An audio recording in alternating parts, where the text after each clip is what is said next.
today in Rich in Relationship. We're going to talk about outside forces, how the externals can drive us to get in the way of our own marriage. We love to blame the problems that we're having in our marriage to outside forces. In fact, it's unbelievably common. Welcome to another episode of Rich in Relationship. And today we're talking about navigating external influences in your marriage, which, guess what? It's still about self-sabotage. And hey, by the way, before I go any further, if the video quality isn't what you're used to, my apology. You can see I got a ski sunburn. I've been out doing it, and I felt like I have to keep putting this podcast out. So I'm recording it from my hotel room. Took a little while to figure out how to get it right. Here we are. All right. So outside forces. We love to say things like, our marriage would be great if it weren't for his job. Our marriage would be great if she weren't so involved with her job, if he wasn't on the PTA or whatever it is, right? We love to blame the problems that we're having in our marriage to outside forces. In fact, it's unbelievably common. Unbelievably common. If only this, then that. That's the basic recipe. And what I'm here to tell you is that's baloney. It feels real. It feels like that's what's really the problem is. But what's really the problem is on both sides of the relationship. The person who's got the outside thing that they're doing that seems to be interfering with the marriage is not considering the ecology of their family and their marriage as they do that outside thing. And the person who's the participant in that experience of an outside thing getting in the way hasn't found a way to bring it up with the other person so that they get it. That it's not that they don't want them doing that. It's that they need them to be present. And typically there's a victim mindset going on here one way or another, usually on both sides, if I'm honest, right? It's not like one person is terrible and the other person is good. It's more like both people find opportunities to step into the role of bully, and both people find opportunities to find themselves in the role of victim. And that's kind of what this episode's all about. We're going to talk about that dynamic, the things that can get in the way, and how we sabotage our own experience of the partnership with the person that we love the most, with our best friend, by getting hooked by this dynamic. And what you can hope to expect from this episode is that you're going to start to recognize and manage the influences of the external and the parts of ourselves that hook into blaming the external or using the external as a distraction. You're going to learn how to refocus. I'm going to offer you some resources, I believe, that will help you to wrap your mind around this, and will lay the groundwork for the next episode. How's that sound? Does it sound like it'll work for you? All right. Sounds like it'll work for me. So what are the external influences that we're talking about here? There are, of course, family expectations. There are the expectations of our parents and extended family. There's their direct influence on us. You know, when you are the child of parents, even at adult age, you're going to be influenced by them, either to move away from them or move towards them. But either way, there's an influence. There are our social circles, people that our friends, our network. I think actually a better word is our network of support.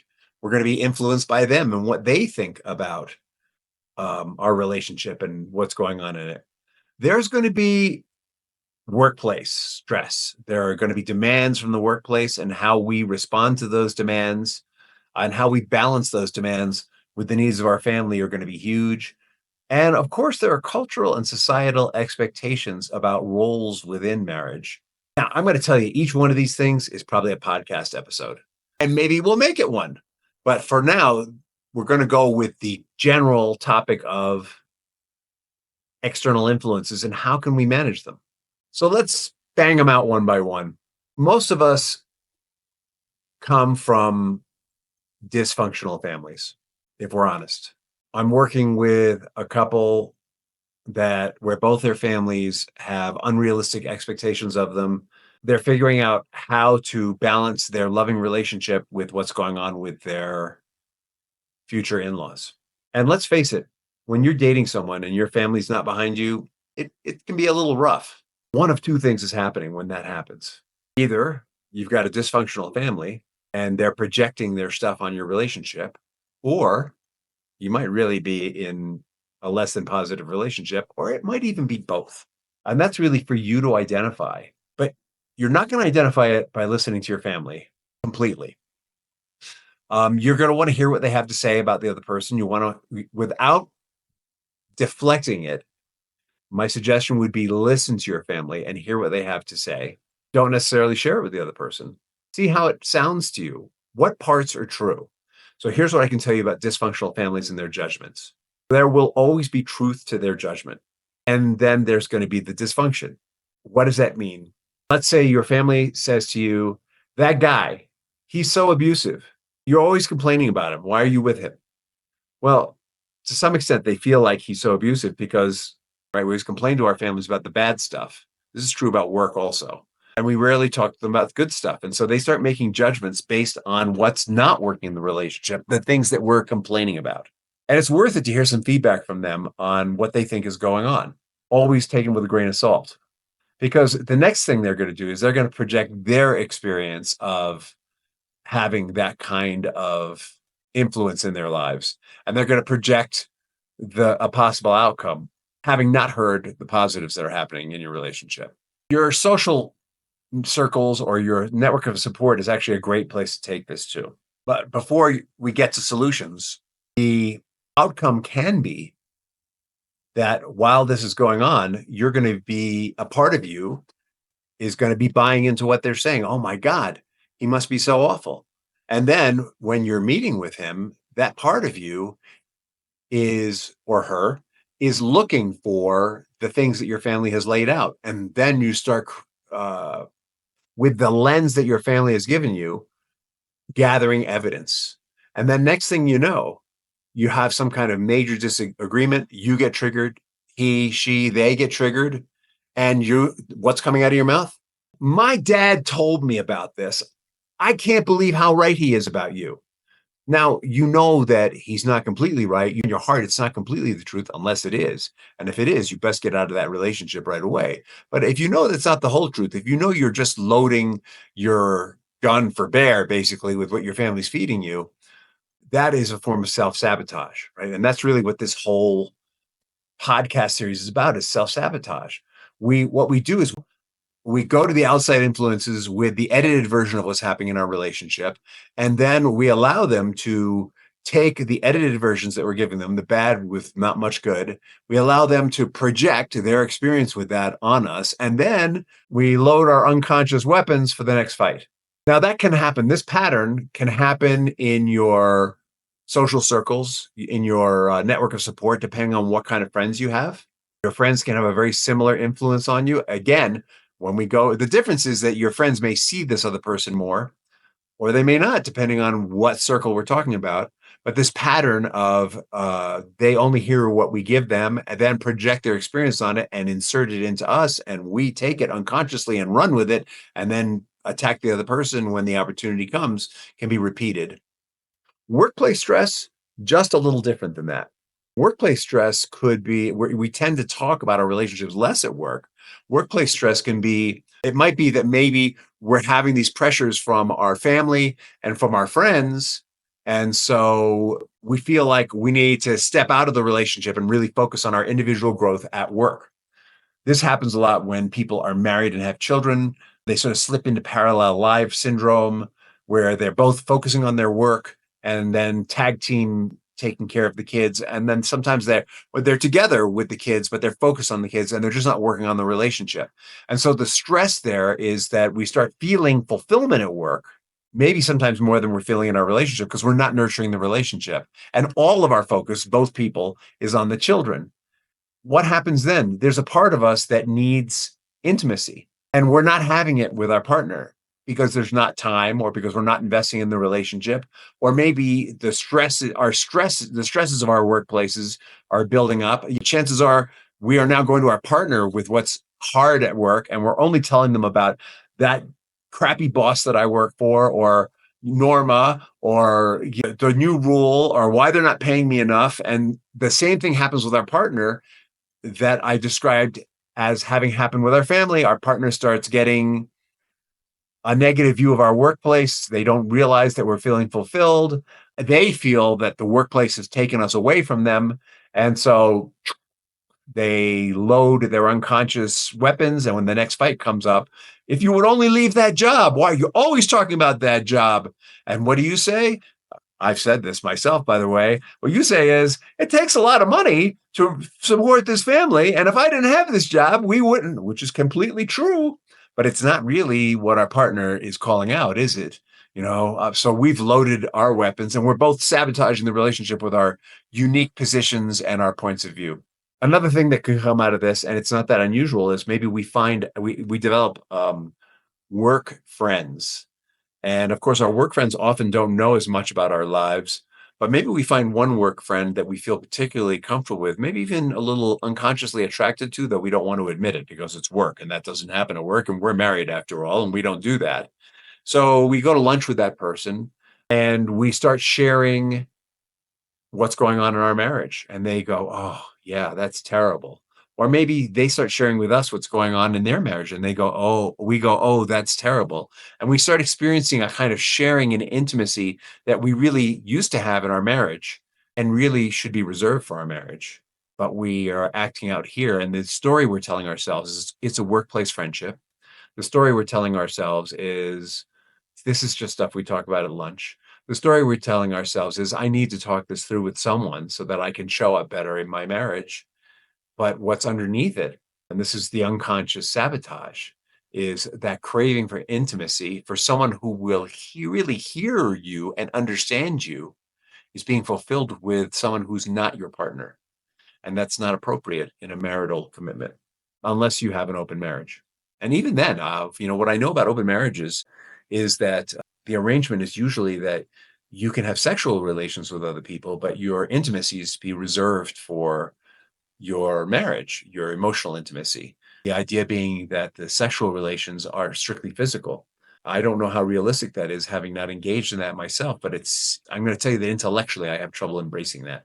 But I've had friends who do that and say that they make it work. And who am I to judge? The results between them and their partner and themselves and whoever else they have in their life. All right, the last piece here is societal norms, cultural and societal expectations about roles within marriage. And what's interesting about this one is this is truly happening on an unconscious level unless we are digging it up. An excellent example would be that as women are finally acknowledged as equals and being paid the same, if not more, than men, as this is finally happening, it is becoming more commonplace that women are the primary breadwinners. However, the culture hasn't quite caught up to that, right? Men are still raised with the cultural norm of they're supposed to be the primary breadwinners. Well, what that comes out of is that men are hardwired to be providers, to have a kind of provision. And I'm not going to get into the definition of provision versus primary breadwinner.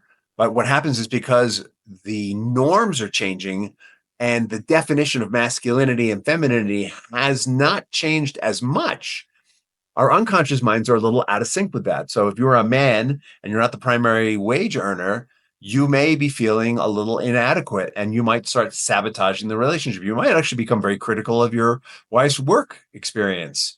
It would be one place you can go, and very jealous of their work experience. You might be jealous of their success. And that can be really painful for both of you. If you are the wife who is the primary wage earner, then you might be experiencing a lot of success, but you might actually unconsciously resent your husband for not working harder or providing more. No matter how much he provides, it may not seem like it's enough, and you'll be sabotaging the relationship. What happens when we get triggered is our unconscious monologue. It's really a dialogue. Our unconscious monologue about the things that are wrong with not being the primary wage earner or being the primary wage earner come to the surface. And I would argue that even in situations where men are the primary wage earner, this dynamic is still going to be present to some extent because The cultural norm today is that men and women are equals and that women should be producing equally. That's the stated cultural norm. The unconscious cultural norm hasn't caught up with it yet. I give this about 50 years before it finally levels out. And I pray that it finally levels out because honestly, women are so much more ecologically minded than men. And it's no accident that as women's rights and women's equality has been advancing, we're becoming more and more aware of the ecological damage our male dominated Western society has done over the last couple of hundred years of industrial growth. And God willing, as women step into leadership roles more and more, that will come into balance. All right. But we're not talking about that today. Sorry. That was my little political statement for a woman led society. How can we understand the impact of this? Because it's the unconscious mind, it seems like, how can we do anything about this, right? We're 80% unconscious mind. And if it's unconscious, how can we address it? How can we do anything about it? Part of that, what you can do is just talking about it. As you talk about these things, even as I'm talking about these things with you, my own feelings are coming up. To some extent, what I talk about with you has to do with what's coming up for me.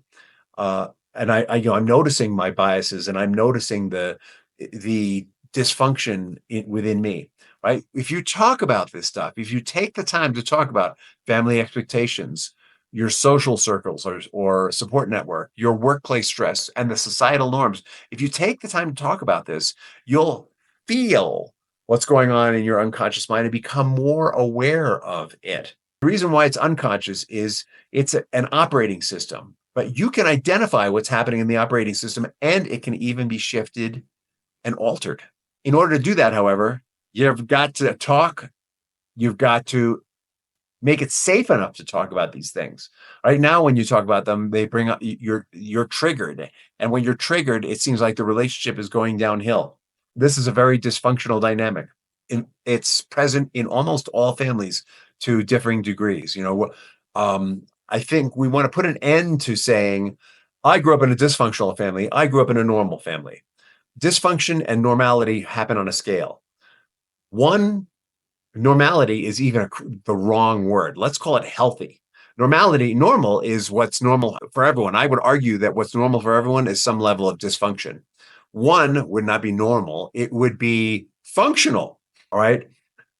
Two self-aware individuals who are consciously exploring their unconscious biases and adjusting them, exploring their unconscious strategies and changing them, and consciously exposing these things and helping each other to see it so that their relationship grows and thrives as they thrive as individuals. Let's call that a 1.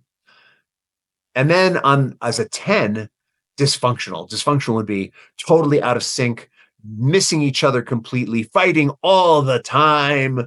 Amazing that they're even still married. Maybe they choose to still be married because their value of marriage is so high. Dysfunctional because they're having affairs and not talking about it. It's not what do we call it? A polyamorous relationship. It's a dysfunctional polyamorous relationship where they're getting their needs filled in other places because they have to keep the illusion that their covenant is intact going. That would be a 10. And I think most of us fall somewhere on a scale, right? And the idea is that we want to move from a 10 to a 1. That's the idea. Will we ever all reach a 1 perfectly?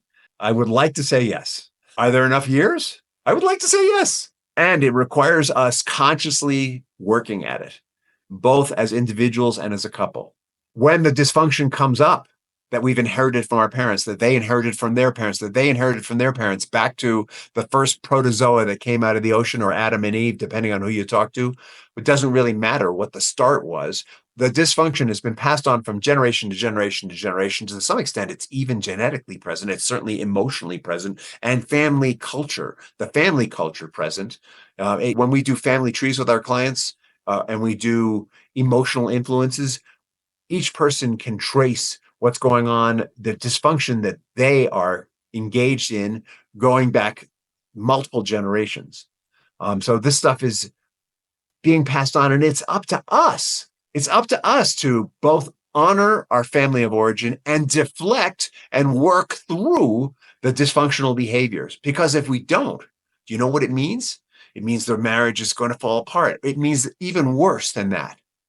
That's even not such a bad outcome. Sometimes the marriage should fall apart, Even worse than that, it means we're going to pass this stuff on to our kids. If we don't teach them that we are actively moving from a 10 to a 1, they won't be moving from a 10 to a 1. Not that we can be perfect and make them perfect, but if we teach them how to be honest about what's going on inside of us, how to own it, and how to recalibrate our unconscious mind so that we function better as families, if we teach them how to do that, then they've got a shot at being a 1.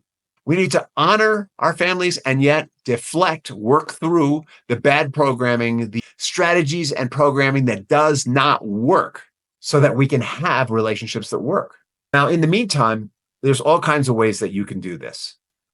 The first thing is to recognize the dysfunction. All right. So dysfunction by definition is any kind of behavior that is overtly dishonest, any kind of behavior that involves blaming the other person and not taking personal responsibility. Dysfunction involves having a conflict dynamic that is destructive of one another in the relationship, critical in a destructive way of one another in the relationship, or our children. I'm talking about marriage here, but our children. But dysfunction typically is not practiced just within the marriage. It's practiced with everyone in our life. How we do one thing is how we do anything. If you've got those things present, you got some work to do. And guess what? Everybody has those things present. Everybody's got work to do. And so the first step is to set boundaries for yourself. If your partner is practicing some form of dysfunctional behavior, if they're being critical about your work, if they're coming at you with criticism from their family, if they're critical of you and your work, if any of those things are going on, any of these outside influence forms of sabotage are going on, you need to set a boundary for yourself. Whenever he, she, they jump into this particular thing, I'm going to make it safe for myself. I can't change them with my boundary. They're not children, right? We set boundaries for children sometimes to help them change their behavior. In this instance, we're just going to remove ourselves from the offending behavior. And we can do it in a loving way. We don't have to say, the next time you do criticize my work, I'm going to walk out the room. We could say, you know what? When we talk about work, I start feeling very uncomfortable and I need to go reset so that I can be my best self in this marriage. That would be that'd be a really clean way to set a boundary with your partner. The next thing we need to do is we need to prioritize the relationship again, right? If you've got children, I have no doubt that you're practicing some form of parallel lives or have practiced some form of parallel lives or are slipping into it. And what will happen is one day you're going to wake up and look over and go, who the hell is that? Or there's that Talking Heads song. Is this my beautiful wife? Is this my beautiful house? How did I get here? It's inevitable in the parallel lives experience. And then the third piece is that you're going to want to learn communication techniques. We all need to learn to express our emotions in a way that is responsible and allows the other person to receive it. Blame is an irresponsible expression of emotion. Typically, that's I statements. We need to practice hearing one another through committed listening, or we've even got a process here that is empathetic listening that we teach our couples. And then there's this fourth part that I haven't really talked about. I've been talking about it more and more. There's work that we can do with you individually that's going to help you to reset that unconscious mind, right? Our unconscious mind wants to do what's best for us. It wants to do what's right. It wants us to heal. It wants to heal itself. It recognizes that it's engaging in strategies that are self-defeating for us, that are destructive of the relationship. It recognizes it and it desperately wants to heal itself, but it does not know how. And we've got techniques here at Rich in Relationship, the mental and emotional release process that literally teaches the unconscious mind how to reset, release, and restart. When you have this going on, you can start this going on. When you're setting healthy boundaries, when you're prioritizing as a couple, when you're communicating, and when you're doing the individual work, as well as sometimes some couple work, it gets easier and easier to make decisions together, even when you're coming from different places. You can have creative resolution of differences. You can expand your support system, not only for you individually, but for you as a couple. And you can also maintain your independence, but balance that with maintaining your interdependence, not dependence on the other person, but interdependence, where you're equally dependent on one another in a way that feels personally strengthening and independent. So next episode, we are going to be talking about the dreaded fear of intimacy. We're going to go deep with this one. And just remember, This is all about self-sabotage, and this fear of intimacy is self-sabotage is a big piece, and we're totally giving you the tools and the point of view so that you can start to recognize ways that maybe you can stop interacting negatively, stop being on the dysfunctional end of the scale, and start being on the healthy end of the scale. As always, reach out to me, rich at richinrelationship.com, or go to the website, Rich in Relationship, and click on a free strategy call. The purpose of the call is to help you to find your next natural step, whatever that may be. And I do it because I love helping people to recognize the ways that they're sabotaging themselves and create strategies that are going to work so that they can move forward in their life, in their marriage, in their jobs, in their families, in ways that work for them. So please do reach out. Thank you for attending, and I look forward to seeing you on the next episode of Rich in Relationship.